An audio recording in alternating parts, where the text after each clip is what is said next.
अपनी जिंदगी का वो पल सोचो जब तुमने सबसे ज्यादा अकेलापन महसूस किया हो। अब उसे और भी ज्यादा गहरा कर दो। तुम सिर्फ 9 साल के हो, तुम्हारे पिता मर चुके हैं। वो बुढ़ापे या बीमारी से नहीं मरे, उन्हें दुश्मनों ने रास्ते के किनारे खाने में जहर दे दिया। वो मरते हुए घोड़े पर लड़खड़ाते हुए घर पहुंचे, बस इतना वक्त मिला कि आखिरी बार अलविदा कह सके। इसके बाद जिन लोगों को तुम्हारे खानदान की हिफाजत करनी थी, वही कबीला जिसकी खिदमत तुम्हारे पिता ने पूरी जिंदगी की, उन्होंने तुम्हारी मां को देखा, तुम्हें देखा, तुम्हारे भाई बहनों को देखा और एक फैसला कर लिया। उन्होंने अपने तंबू समेट लिए, जानवरों को लादा और चले गए, तुम्हें पीछे छोड़ दिया। न खाना, न घोड़े, न कोई पनाह, सिर्फ खुला घास का मैदान चारों तरफ और आने वाली सर्दी जो तुम्हें मार सकती थी अगर उससे पहले कुछ और न मार दे। ये कोई बनाई हुई कहानी नहीं है, ये सच में हुआ था एक लड़के के साथ जिसका नाम था तेमुजिन पूर्णविराम। उसका जन्म लगभग सन 1162 में ओनोन दरिया ओनोन रिवर के किनारे हुआ, जो आज के मंगोलिया में है।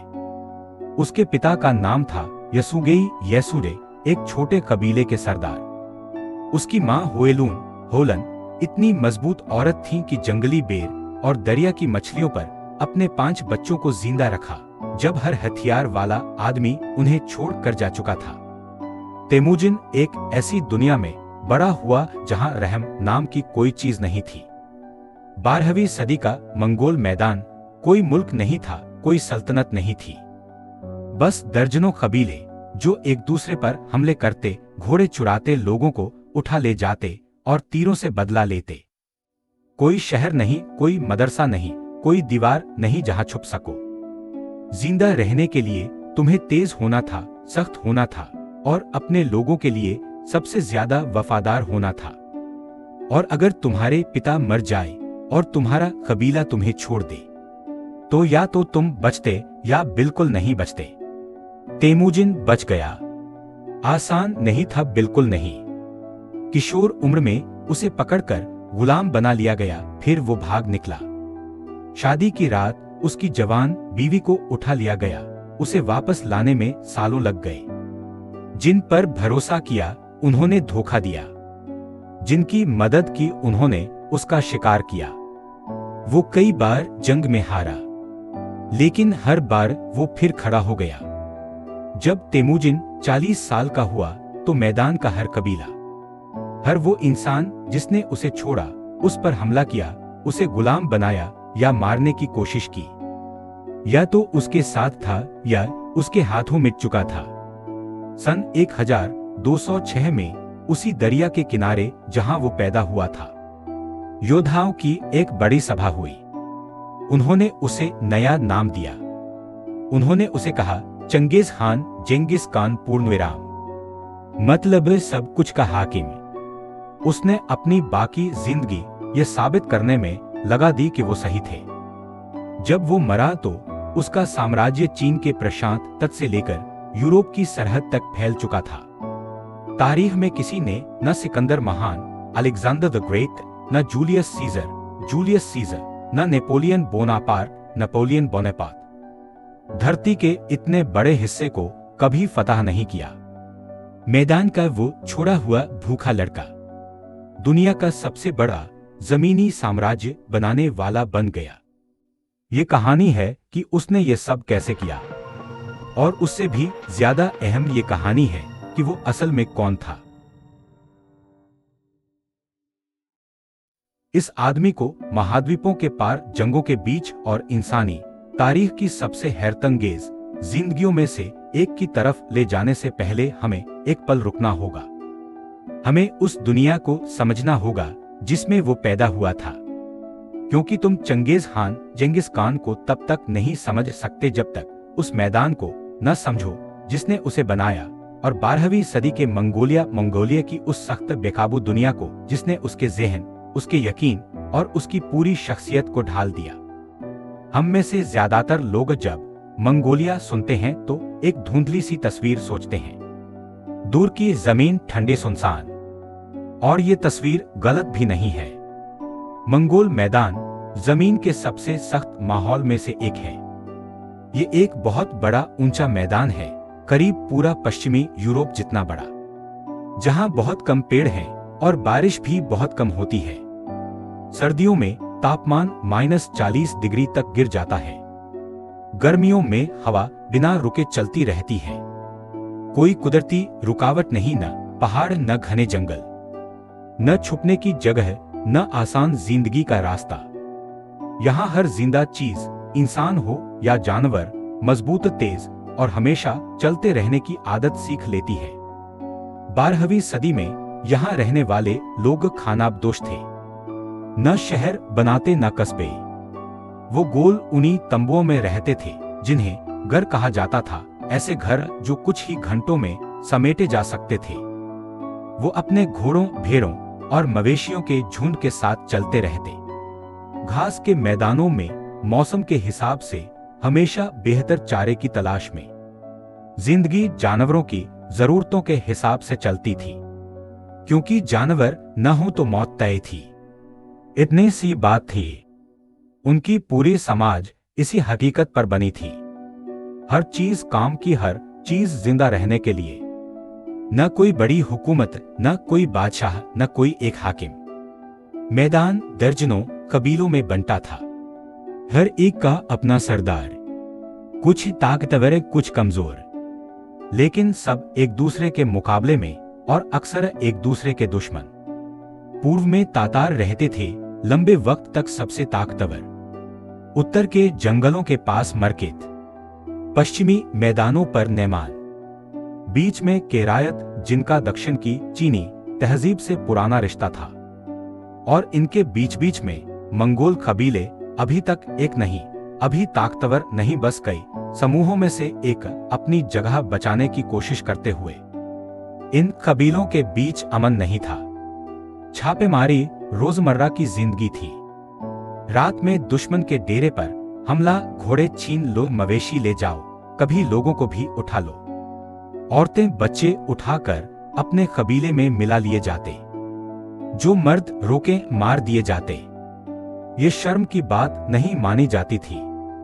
बस यही तरीका था कबीला बढ़ाने का, नुकसान पूरा करने का, बुरे साल से बचने का। खूनी दुश्मनी पीढ़ियों तक चलती। अगर तुम्हारे दादा ने किसी को मारा तो 50 साल बाद भी बदला लिया जा सकता था। धोखा आम बात था। दोस्ती बदलती रहती। आज साथी, कल दुश्मन। न लिखित कानून, न अदालत, न कोई बीच बचाव करने वाला। तुम्हारी हिफाजत सिर्फ 2 चीजें करती थी, तुम्हारे लड़ाकों की ताकत और तुम्हारे साथियों की वफादारी। असल में वफादारी सबसे अहम चीज थी। जिसके वफादार साथी न हो, वो जिंदा नहीं रह सकता। तुम सबसे ताकतवर हो, फिर भी कुछ नहीं अगर तुम्हारे लोग तुम्हें बेच दें। इसीलिए धोखे की सजा बहुत सख्त होती थी। ये सिर्फ निजी गलती नहीं, जिंदगी के पूरे निजाम पर हमला था। जब कोई धोखा देता तो वो सिर्फ तुम्हें चोट नहीं पहुंचाता, वो साबित करता कि भरोसे का पूरा ढांचा टूट सकता है। तेमुजिन ने यह सबक बहुत जल्दी सीख लिया। बचपन में कबीले ने छोड़ा, जवानी में गुलाम बना, अपने कहे भाइयों ने धोखा दिया। और बाद में उसने अपना पूरा साम्राज्य इसी उल्टी सोच पर बनाया। जो वफादार, उसके लिए बेपनाह इनाम, जो नहीं, उसके लिए रहम नहीं। अब मैदान के बाहर की दुनिया देखो। दक्षिण में चीन, चाइना या उसका उत्तरी हिस्सा, जहां जिन वंश, जिन दिनस्ती की हुकूमत थी। करोड़ों लोगों का ताकतवर तरकीशुदा साम्राज्य, दीवारों वाले शहर, पेशेवर फौज, सदियों की तहजीब। पश्चिम में मध्य एशिया के पहाड़ों और रेगिस्तानों के पार इस्लामी दुनिया। अमीर तिजारती शहर जैसे समरकंद, सामाकंद, बुहारा, बकर और मर्व। ये सब ख्वारज़मियन साम्राज्य के ख्वारज़मियन एम्पायर का हिस्सा, उस दौर की सबसे दौलतमंद और इल्म वाली तहजीबों में से एक। ये दोनों बड़ी ताकतें मैदान के कबीलों को जानती थी। सदियों से खानाबदोश हमलावरों से निपटती आई थी। चीन ने दीवारें बनाई, फारसियों ने उन्हें भाड़े के सिपाही बनाया। इन बड़ी सल्तनतों को लगता था मंगोल बस एक मामूली खतरा है, छोटे झुंड बिखरे हुए असंगठित, कभी बड़ा खतरा नहीं बन सकते।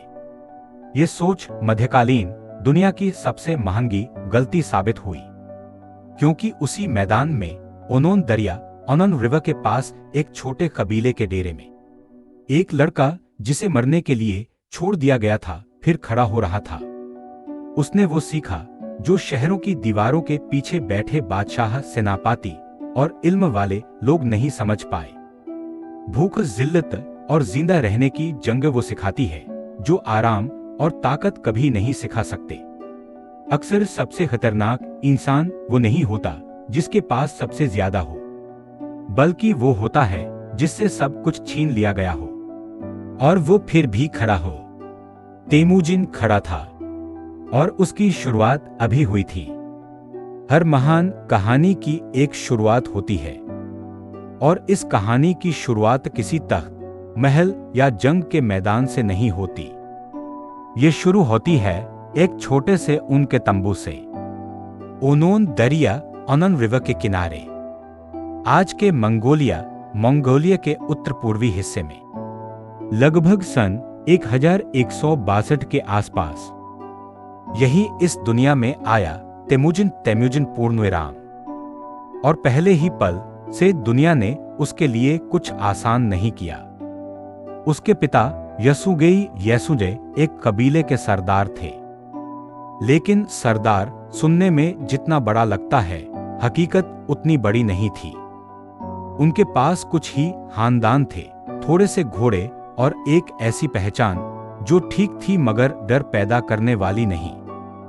वो मैदान का सबसे ताकतवर आदमी नहीं था, बहुत दूर तक नहीं, लेकिन वो बेखौफ था, इतना बेखौफ कि उसने अपनी बीवी को खुद उठा लिया था। होलन तेमुजिन की मां पहले किसी और कबीले के आदमी से मंगनी कर चुकी थी। यसुगेई ने उन्हें नए शौहर के पास ले जाते देखा और बस उन्हें ले गया। मैदान की दुनिया में ये अजीब बात नहीं थी। बीवियों के लिए हमले करना आम बात थी। आज के जमाने में ये बहुत सख्त और बेरहम लगे, लेकिन उस वक्त ये ताकत की निशानी समझी जाती थी। जिनसे होयलून छीनी गईं, उन्होंने ये बात कभी नहीं भूली। वो पुराना जख्म कई साल बाद तेमुजिन को फिर चुभेगा। फिलहाल होयलून यसुगेई की बीवी बन गईं। उनके 4 बेटे हुए। सबसे बड़ा Temujin, secret history of the Mongols, secret history of the Mongols के मुताबिक, जब तेमुजिन पैदा हुआ, उसके दाएं हाथ की मुट्ठी में खून का सख्त थक्का था। जन्म के वक्त मौजूद शमन बोले ये निशानी है। इस लड़के की तकदीर अलग है, जंग के लिए, महान बनने के लिए, एक आम जिंदगी से बहुत आगे जाने के लिए। उसका नाम भी जंग से आया। उसके पिता ने एक दुश्मन सरदार को हराया था, उसी के नाम पर उसका नाम रखा गया। मैदान में हारे हुए दुश्मन के नाम पर बेटे का नाम रखना जीत को हमेशा याद रखने का तरीका था। तेमुजिन, जिसका मतलब अक्सर लोहे या लोहार से जोड़ा जाता है, और सच में ये नाम उसके लिए बिल्कुल ठीक था। बचपन ज्यादा अलग नहीं था दूसरे छोटे सरदारों के बच्चों जैसा। चलना ठीक से सीखने से पहले घोड़ा चलाना सीखा, धनुष चलाना सीखा, घूमते रहने वाली जिंदगी के नियम सीखे, कब डेरा बदलना, मौसम कैसे पढ़ना, घोड़ों की देखभाल कैसे करनी, क्योंकि वही जिंदा रहने का सहारा थे। यह हुनर चुनने की चीज नहीं थे। जो बच्चा जल्दी नहीं सीखता वो ज्यादा दिन जिंदा नहीं रहता। जब तेमुजिन करीब 9 साल का था, उसके पिता उसे शादी तय करने ले गए दूसरे कबीले के पास, जहां एक लड़की थी बोरते बौत, उससे 1 साल बड़ी। दोनों बच्चे मिले, रिश्ता तय हो गया। रिवाज के मुताबिक तेमुजिन वहीं रुका और उसके पिता अकेले लौट गए, लेकिन वो घर कभी नहीं पहुंचे। रास्ते में उन्होंने कुछ लोगों के साथ खाना खाया। उन्होंने पहचान लिया और पुरानी दुश्मनी याद रखी। उन्होंने कुछ नहीं कहा, बस मुस्कुराए और खाने में जहर मिला दिया। यसुगेई किसी तरह डेरों तक पहुंचे मगर मर रहे थे। कई दर्द भरे दिनों के बाद उनकी मौत हो गई। पीछे रह गई बीवी, 4 छोटे बेटे और एक ऐसा खानदान जो अब लगभग बेबस था। फिर हुआ वो जो तेमुजिन की यादों में हमेशा के लिए जल गया। करीबी लोग जिन्होंने उसके पिता के साथ खाना खाया था, उन्होंने मां और बच्चों को देखा और फैसला किया, ये बोझ हैं। उन्होंने अपने डेरे उठाए, जानवर इकट्ठे किए और चले गए। सब कुछ ले गए, घोड़े भी मवेशी भी। पीछे छोड़ दिया लगभग कुछ भी नहीं। 9 साल के बच्चे के लिए ये सिर्फ छोड़ दिया जाना नहीं था, ये सबक था। जब हालात मुश्किल हों, लोग अपने लिए सोचते हैं, फायदा न हो तो साथ छोड़ देते हैं। तेमुजिन ने ये कभी नहीं भुलाया। उसके ज़हन में एक यकीन हमेशा के लिए बैठ गया, वफादारी कमानी पड़ती है, उसे इनाम देना पड़ता है, उसकी हिफाजत करनी पड़ती है, और गद्दारी ऐसी सजा मांगती है कि कोई दोबारा करने की हिम्मत न करे। होयलून ने हार नहीं मानी। उन्होंने जड़ें खोदी, दरिया से मछली पकड़ी, जंगली प्याज, बेर, मेवे जो मिला उससे बच्चों को जिंदा रखा। लड़के बड़े हुए, शिकार सीखा, आपस में मुकाबला करते रहे, खाने के लिए, इज्जत के लिए, आगे बढ़ने के लिए। और इसी मुकाबले ने एक अंधेरा पल पैदा किया। उनका सौतेला भाई बेगतर बड़ा और ताकतवर था। वो खाना रोकता, दबाव डालता, झगड़े पैदा करता। घर के अंदर ही खतरा बन गया। तेमुजिन और उसके छोटे भाई हासर कासा ने बात की। फिर उसे पहाड़ी पर अकेला पाया और तीर चला दिए। उन्होंने अपने ही भाई को मार दिया। मां ने उन्हें जानवर कहा, भेड़ियों जैसा बताया, और वो गलत नहीं थी। लेकिन तेमुजिन ने एक ठंडी सच्चाई सीख ली थी, जब हर चीज कम हो, हर कमजोरी जानलेवा हो, तो खतरे को अपने ही डेरे में खत्म करना पड़ता है। कुछ समय बाद वही लोग लौटे जिन्होंने उन्हें छोड़ा था। उन्होंने तेमुजिन को पकड़ लिया, उसकी गर्दन में भारी लकड़ी का तख्ता कस दिया। चलती फिरती कैद। वो अब गुलाम था। ज्यादातर लोग टूट जाते, लेकिन वो सहता रहा और देखता रहा, सीखता रहा। और एक रात वो भाग गया। वो दरिया में छुपा, ठंडे पानी में सर तक डूबा हुआ। सुबह एक आदमी ने उसे देखा, सोरकान शीरा सौकन शीर पूर्णविराम। वो चाहता तो उसे पकड़वा देता, लेकिन उसने ऐसा नहीं किया। उसने उसे छुपाया, खाना दिया, घोड़ा दिया और जाने दिया। तेमुजिन ने ये एहसान कभी नहीं भुलाया। उसकी याददाश्त मेहरबानी और जुल्म दोनों को बराबर याद रखती थी। वो अपने घर लौटा, मां और भाइयों के पास, और बोरते अभी भी उसका इंतजार कर रही थी। लेकिन असली बात यह है, जब वो 20 साल का भी नहीं था, उसने सब कुछ देख लिया था। पिता की हत्या, कबीले का छोड़ जाना, भूख, गरीबी, अपने भाई का कत्ल, गुलामी, बेइज्जती, ठंडे दरिया में छुपकर जान बचाना। वो टूटा नहीं, वो सख्त हो गया। जो कुछ उसे मिटा देने के लिए था, उसी ने उसे सिखाया। ताकत क्या है, वफादारी क्या है, कमजोरी की कीमत क्या है, और कैसे यकीन करना है कि कोई फिर उसके साथ ऐसा ना कर सके। मैदान ने उसे मारने की कोशिश की, लेकिन उसने एक हथियार बना दिया, और वो हथियार अब लगभग तैयार था। हर महान रहनुमा की जिंदगी में एक पल आता है, एक ऐसा पल जो उन्हें उन लोगों से अलग कर देता है जिन्हें तारीख याद रखती है और जिन्हें भुला देती है। उस पल वो दुनिया के हालात पर सिर्फ प्रतिक्रिया देना छोड़ देते हैं और खुद दुनिया को बदलना शुरू कर देते हैं। तेमुजिन के लिए वो पल अचानक नहीं आया, वो धीरे धीरे आया, निकाह के जरिए, रिश्तों के जरिए, खून और धोखे के रास्ते। ऐसी हारों के बाद जो कमजोर इंसानों को तोड़ देती, और ऐसी जीतों के बाद जो और ज्यादा मांगती रही। लेकिन वो पल आया, और जब पूरी तरह आया तो मैदान कभी पहले जैसा नहीं रहा। जब तेमुजिन ताइचुत तेचत से भागकर अपने खानदान तक पहुंचा, वो एक जवान आदमी था जिसके पास लगभग कुछ भी नहीं था, न योद्धा, न ज्यादा घोड़े, न सियासी ताकत।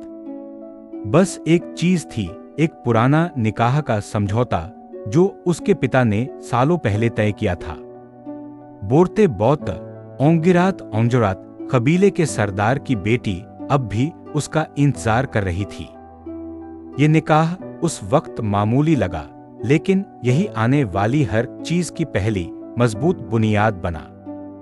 ओंगिरात बहुत ताकतवर नहीं थे, मगर इज्जतदार थे। कई कबीलों से उनके रिश्ते अमन वाले थे। बोर्ते से निकाह करके तेमुजिन को सिर्फ बीवी नहीं मिली, उसे एक रिश्ता मिला, एक पहचान, और मैदान की सियासत में एक छोटी मगर असली जगह मिली। बोर्ते के पिता ने शादी का तोहफा दिया, काले सैबल फर का कोट। सुनने में छोटा लगता है, मगर मैदान में ये बड़ी दौलत थी। इससे घोड़े खरीदे जा सकते थे, वफादारी खरीदी जा सकती थी।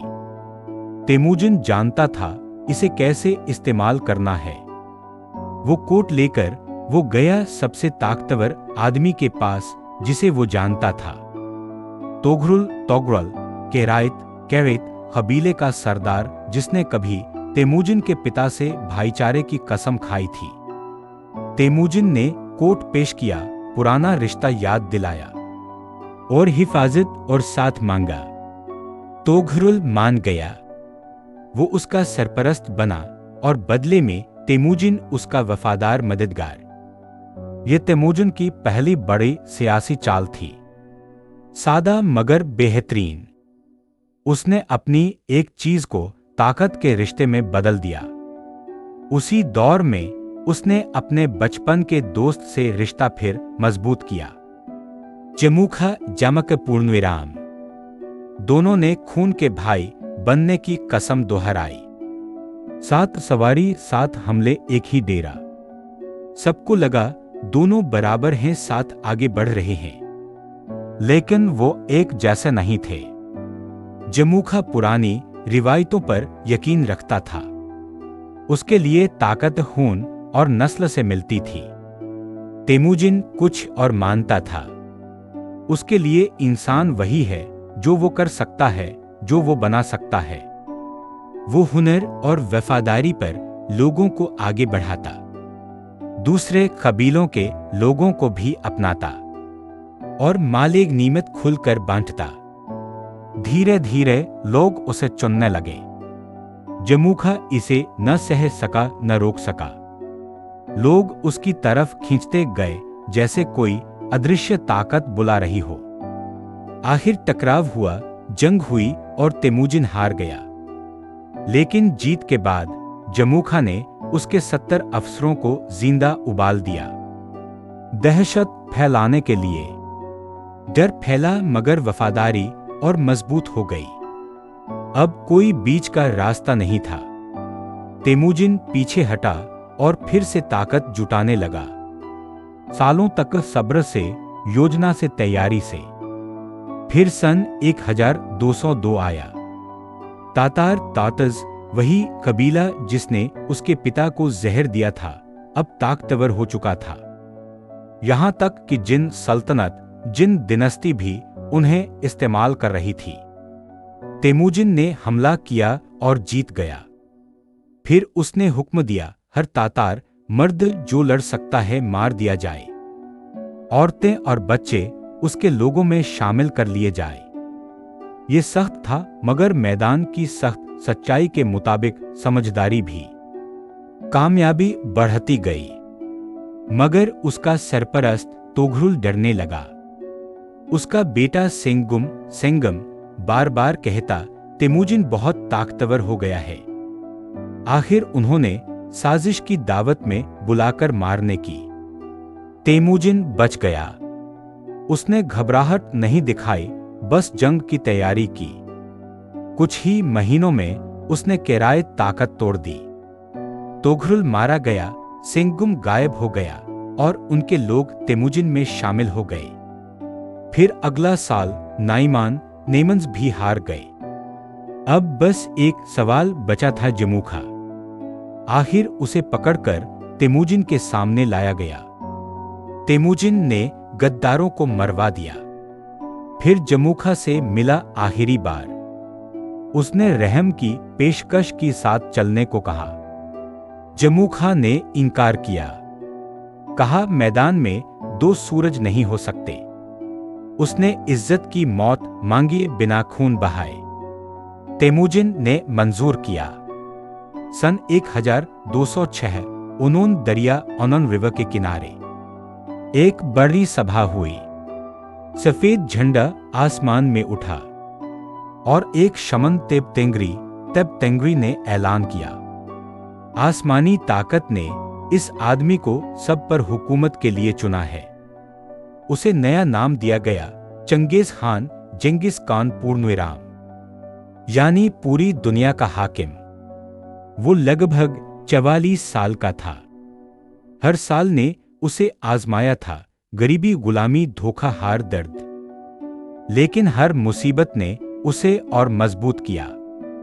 वही छोड़ा हुआ भूखा लड़का अब मैदान की सबसे बड़ी एकजुट ताकत का हाकिम था।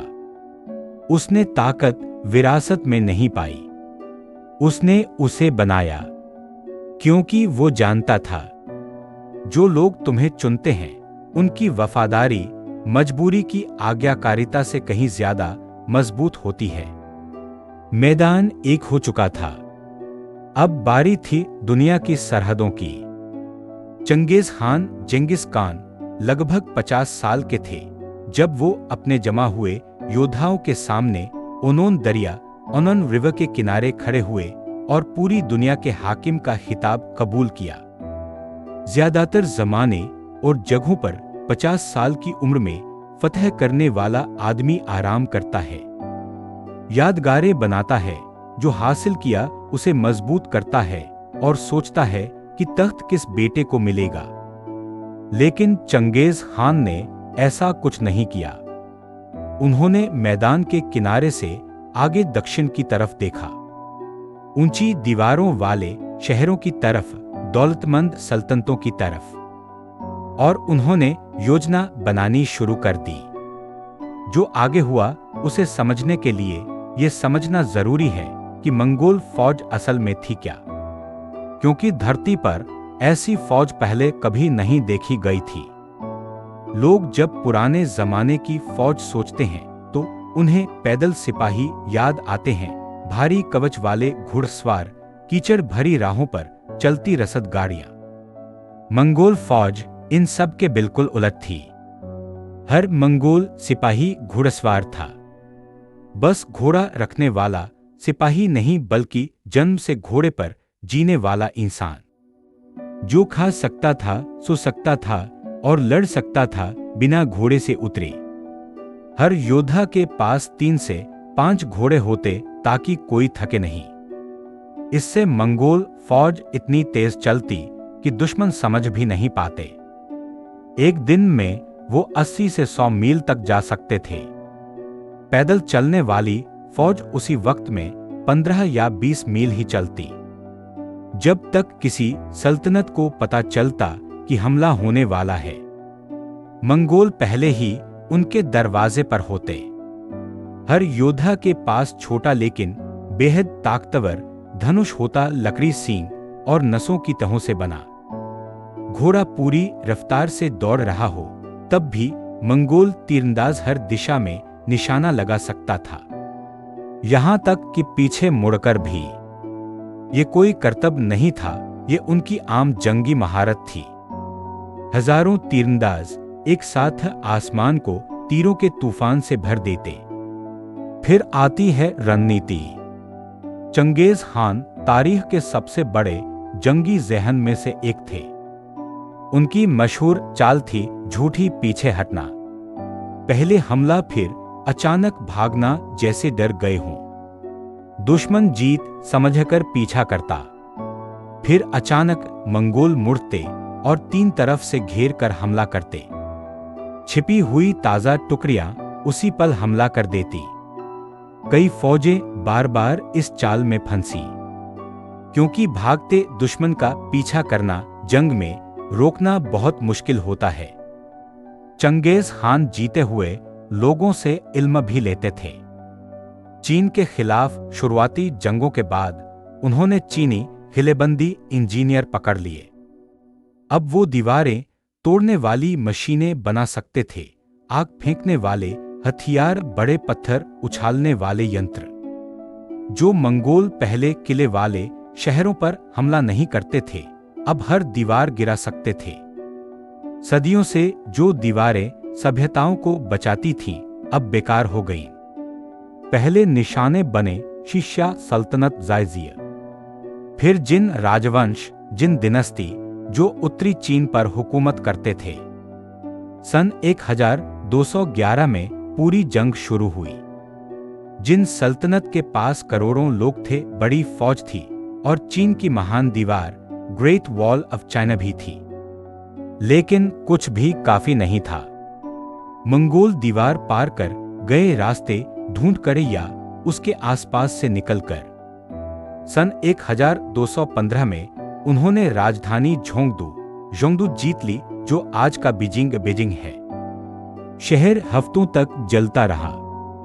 दौलत, रेशम, सोना, अनाज, कारीगर सब उत्तर ले जाए गए। लेकिन ये सब बस शुरुआत थी। असली तूफान उठा एक व्यापारिक काफिले की वजह से।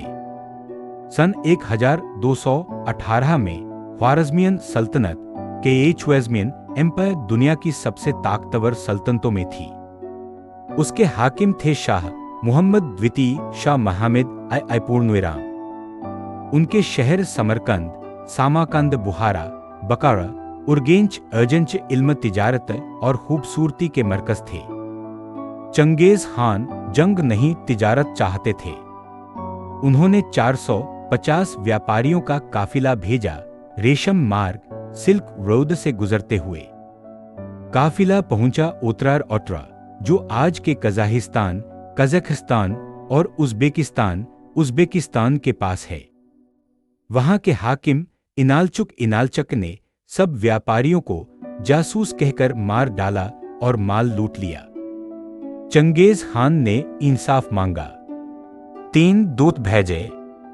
शाह ने एक को मरवा दिया और 2 को दाढ़ी मूंदवा कर लौटा दिया। उस वक्त की दुनिया में यह सबसे बड़ा अपमान था। अब जंग तय हो चुकी थी। सन 1219 में मंगोल फौज चली। शहर दर शहर गिरते गए। बुखारा, समरकंद, उर्गेन, फिर मर्व, निशापुर, हेरात, पूर्णविराम। जहां सरेंडर वहां रहम, जहां मुकाबला वहां तबाही। इतिहासकार जुवेनी ने लिखा, जहां कभी लाखों लोग रहते थे, वहां बस खंडहर बचे थे। शाह मुहम्मद भागते रहे। मंगोल जनरल जीब और सब्युताई उनका पीछा करते रहे। आखिर वो कास्पियन सी के एक छोटे टापू पर बीमारी से मर गए अकेले। उनके बेटे जालल आद-दिन ने आखिरी लड़ाई लड़ी सिंधु दरिया, इंदस रिवर के किनारे। बहादुरी से लड़े और तैर कर बच निकले। इस बीच मंगोल जनरल आगे बढ़ते रहे। फारस, पर्शिया, कॉकस पहाड़, कोकासस mountains, Georgia George Armenia Armenia रूस वशतक 2 साल में हजारों मील हर फौज को हराते हुए आखिरकार चंगेज खान ने पुराना हिसाब पूरा किया और जंग जारी रही। 12 साल में उनकी फौज ने इतना इलाका जीता जितना रोमन साम्राज्य रोमन एम्पायर ने सदियों में जीता था। चीन, चाइना का उत्तर मध्य एशिया, सेंट्रल एशिया दूर तक सब बदल गया। इतिहासकार अंदाजा लगाते हैं 30 से 40 मिलियन लोग मारे गए। ऐसी दुनिया में जहां कुल आबादी शायद 400 मिलियन थी, पूरे इलाके 100 साल तक संभल न सके। तारीख हमें एक साथ 2 सच्चाइयां दिखाती है। एक आदमी का हैरान कर देने वाला जंगी ज़हन और उसकी महत्वाकांक्षा की भयानक इंसानी कीमत। दोनों सच हैं, दोनों एक ही कहानी का हिस्सा हैं। हमने बहुत लंबे वक्त तक चंगेज खान, जेंगिस खान को चीजें तबाह करते हुए देखा है, और ये तबाही सच थी बहुत बड़ी, इतनी बड़ी कि समझना भी मुश्किल है। हमें कभी इससे नजर नहीं हटानी चाहिए और न ही इसकी कीमत को हल्का समझना चाहिए। लेकिन कहानी का एक हिस्सा ऐसा भी है जो ज्यादातर लोग कभी नहीं सुनते, क्योंकि चंगेज खान सिर्फ फतह करने वाला नहीं था, वो बनाने वाला भी था।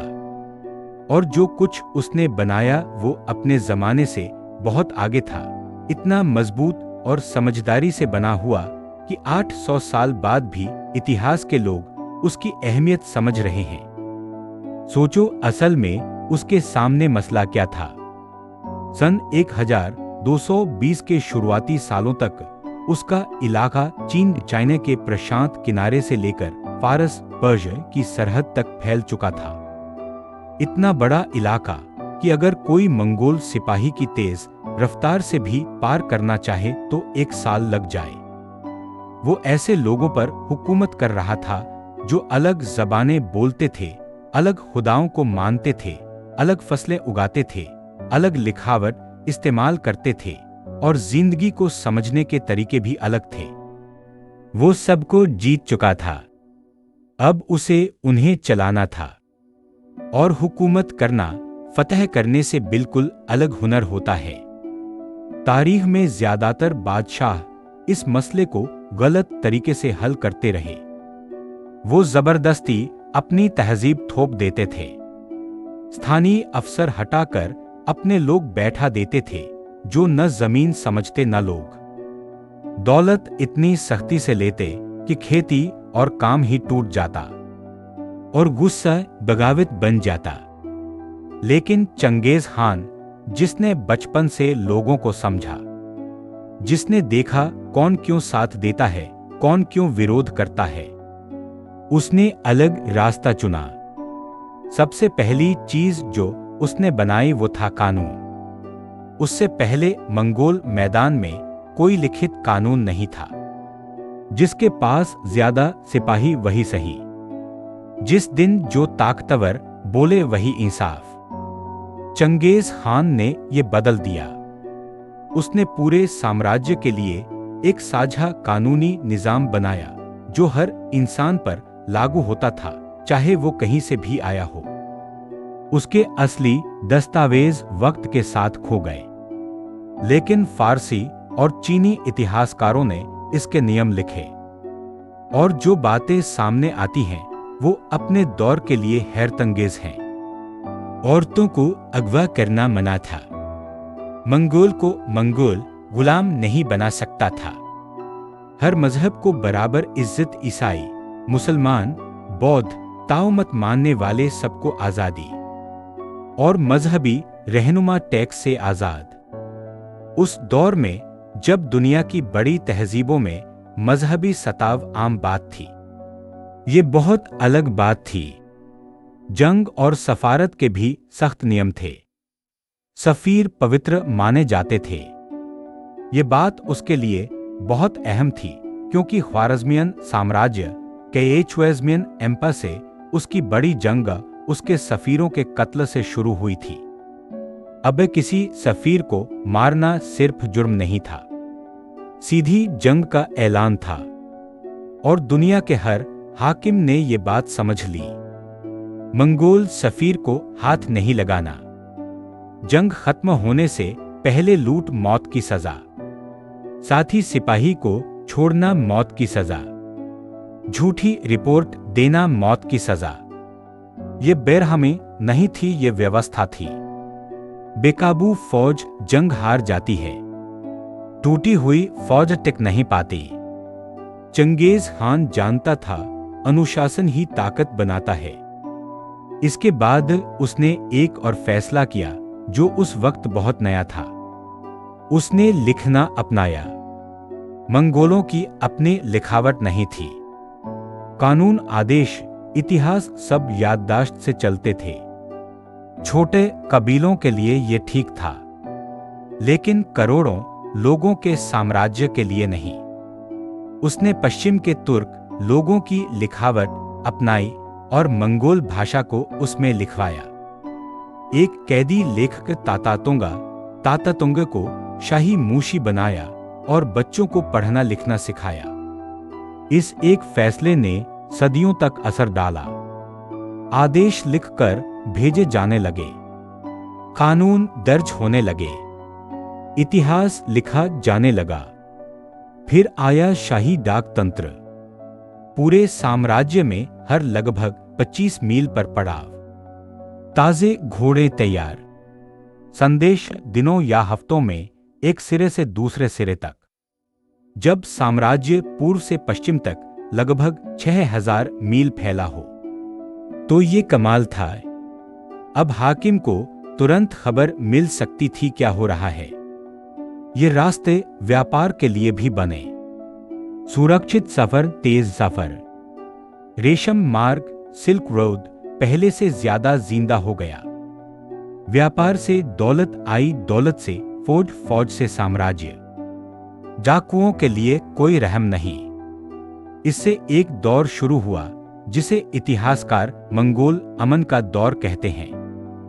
भूमध्य सागर, मेडिटेरेनियन से लेकर चीन तक लोग आजादी से सफर करने लगे। इल्म, दवाइयां, चीजें दुनिया के एक हिस्से से दूसरे हिस्से पहुंची। इसी दौर में मार्को पोलो नाम का एक नौजवान व्यापारी कुबलाई खान के दरबार पहुंचा। 17 साल रहा। कागजी पैसा, कोयला, ईंधन, डाक तंत्र, ऐसी व्यवस्था जो यूरोप में नहीं थी। इल्म का बहाव तेज हो गया। बारूद, छपाई, रियाजी, सितारों का इल्म, दवा सब फैला। और बीमारी भी। 1340 के दशक की काली मौत शायद इन्हीं रास्तों से फैली। उसकी हुकूमत में जिम्मेदारी काबिलियत से मिलती थी, नस्ल से नहीं। उसके भरोसेमंद सलाहकारों में एक था येलू चुकाई, जिन राजवंश, जिन दिनस्ती का विद्वान जिसे उसने हराया था। उसने शहरों को पूरी तरह तबाह करने से रोकने की सलाह दी, क्योंकि मरे किसान फसल नहीं उगाते और फसल फौज को खिलाती है। चंगेज खान ने उसकी बात सुनी, पूरी नहीं लेकिन काफी। औरतों को भी उस दौर के हिसाब से काफी ताकत मिली। उसकी बड़ी बीवियां इलाके संभालती थीं। उसकी मां होलन अपना अलग परदाव चलाती थी। उसकी पत्नी बोरते बहुत बड़े फैसलों में शामिल रहती थी। लेकिन इसे आदर्श मत समझो। साम्राज्य जंग से बना था और जंग का मतलब मौत, दर्द, उजड़ना।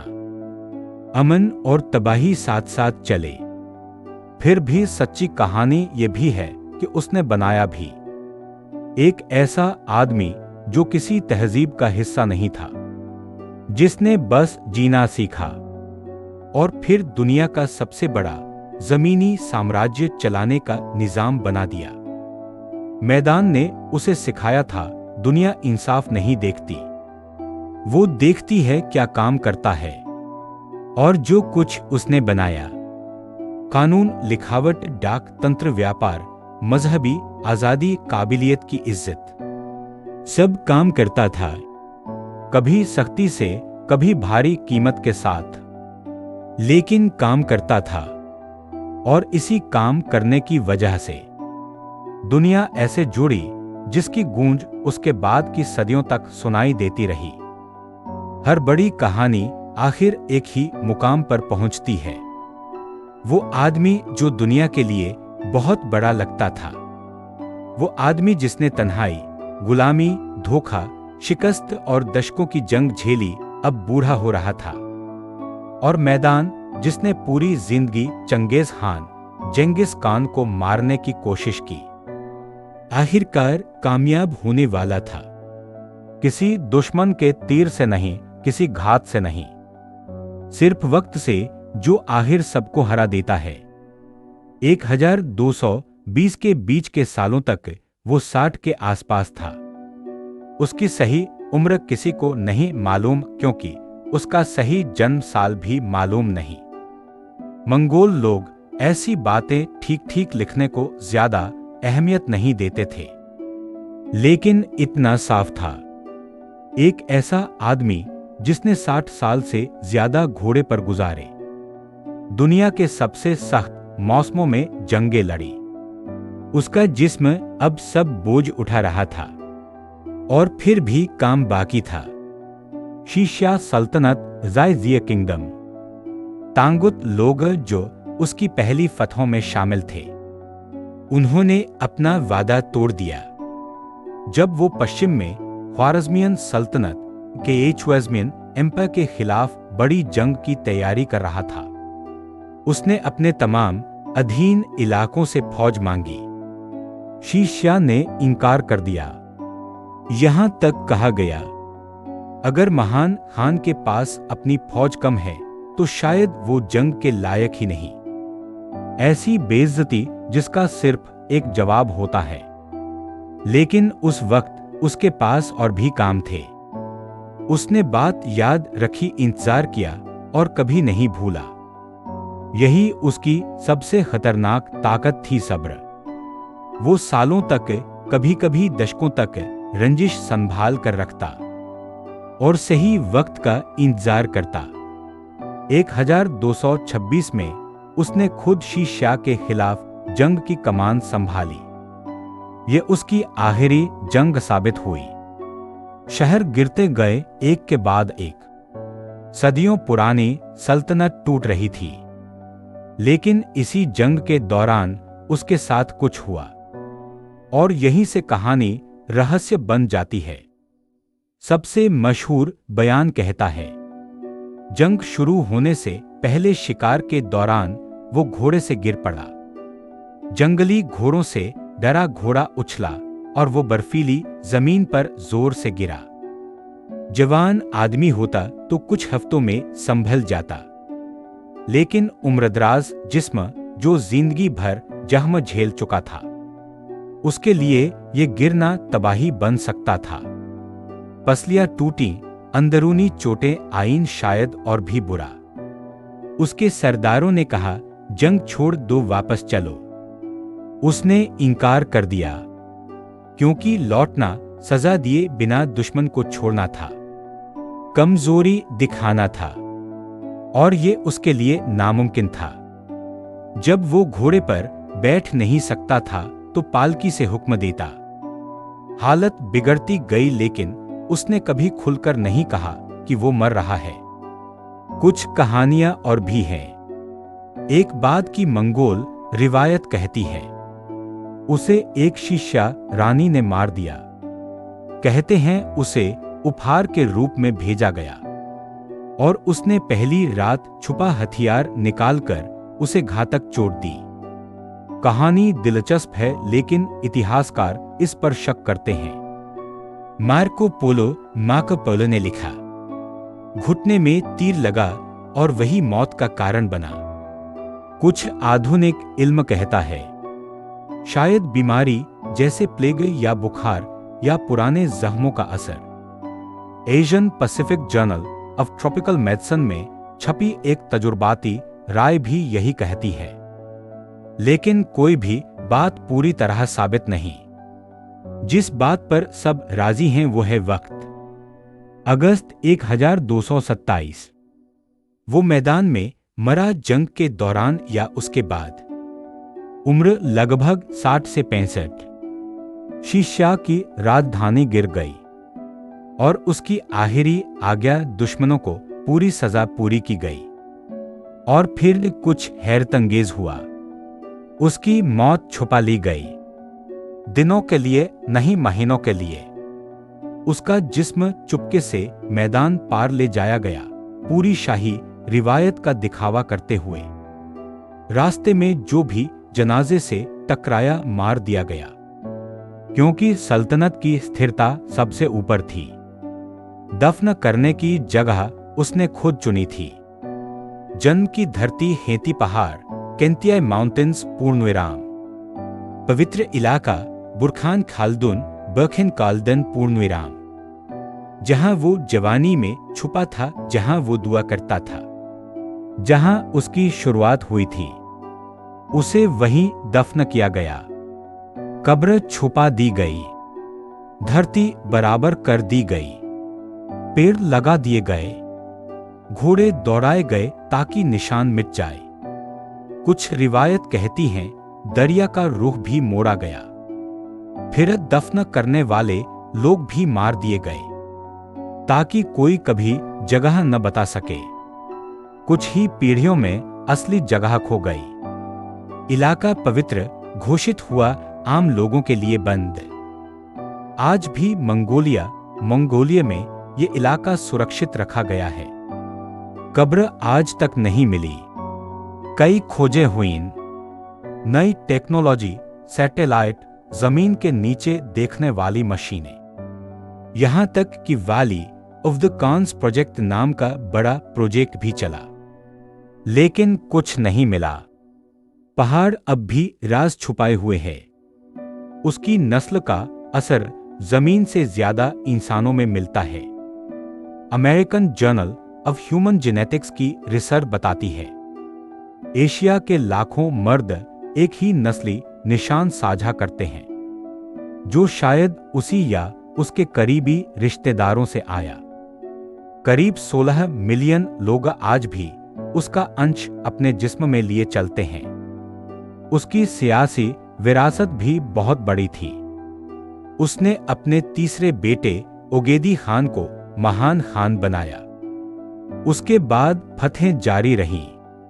चीन, रूस, पोलैंड, हंगरी तक फौज पहुंची, लेकिन वक्त के साथ सल्तनत टूट गई, 4 हिस्सों में बंट गई। युआन वंश चीन में, इल खानत फारस में, चगताई खानत मध्य एशिया में, गोल्डन हॉर्ड रूस में। सदियों बाद भी बादशाह खुद को उसका वंशज कहते रहे।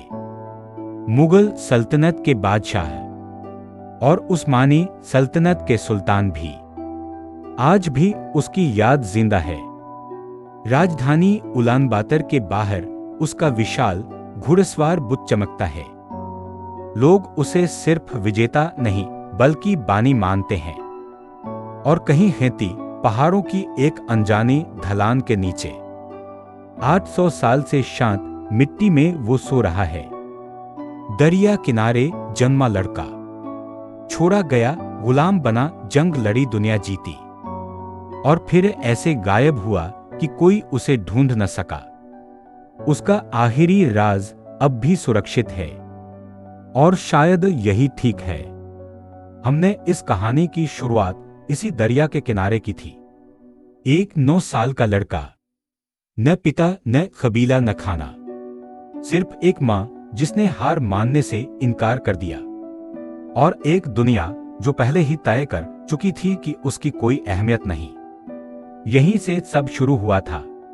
और अब जो कुछ हमने देखा है, जंगे, सल्तनतें, जले हुए शहर, बने हुए शहर, लाखों लोग मारे गए और लाखों लोग आपस में जुड़ गए, तो लगता है यहां वापस आना ठीक है, याद करने के लिए कि वो कौन था जब दुनिया उसका नाम भी नहीं जानती थी।